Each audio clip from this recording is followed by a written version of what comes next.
எல்லையே இளம் கிளியே இன்னம் உறங்குதியோ, எல்லையே இளம் கிளியே இன்னம் உறங்குதியோ, ஷில் என்றழையேன் நங்கை மீர் போதர்கின்றேன் வல்லை கட்டுரைகள் பண்டே உன் வாயறிதும் வல்லீர்கள் நீங்களே நானேதான் ஆயிடுக, வல்லீர்கள் நீங்களே நானேதான் ஆயிடுக, ஒல்லை நீ போதாய் உனக்கென்ன வேறுடையை, எல்லாரும் போந்தாரோ போந்தார் போந்தெண்ணிக்குள் வல்லானை குன்றானை மாற்றாரை மாற்றடிக்க, வல்லானை மாயனை பாடேலோரெம்பாவாய்,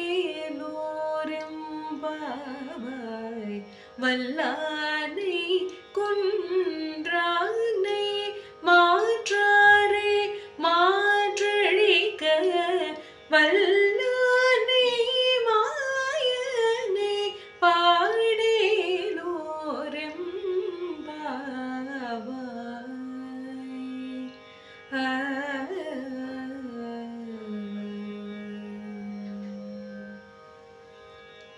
ஏலே என் தோழியே, இளமை கிளியே, நாங்களெல்லாம் உனக்காக இவ்வளவு நேரம் காத்திருந்தும் இப்படியெல்லாம் அழைத்தும் உறங்குகிறாயே என்று சற்று கடுமையாகவே தோழிகள் அவளை அழைத்தனர்.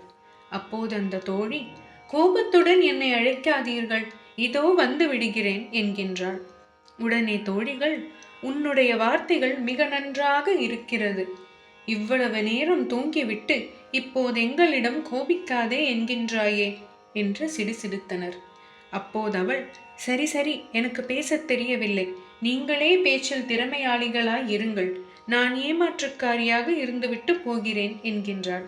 அடியே, நாங்களெல்லாம் முன்னமே எழுந்து வர வேண்டும், உனக்காக காத்திருக்க வேண்டும், அப்படி என்ன எங்களிடமில்லாத சிறப்பு உனக்கு இருக்கிறது என்று கடிந்து கொள்கிறார்கள். அவளும் சண்டைக்காரி, பேச்சை விட மறுக்கிறாள். என்னவோ நான் மட்டும் எழாதது போல் பேசுகிறீர்களே, எல்லாரும் வந்து விட்டார்களா என்கின்றாள். தோழிகள் அவளிடம், நீயே வெளியே வந்து இங்கிருப்போரை எண்ணிப்பார், வலிமை பொருந்திய குவலையாபீடம் என்னும் யானையை அழித்தவனும் எதிரிகளை வேட்டையாடும் திறம் கொண்டவனுமான மாயக்கண்ணனை வணங்கி மகிழ உடனே வருவாய் என்கிறார்கள் இந்த 15வது பாசுரத்தில்.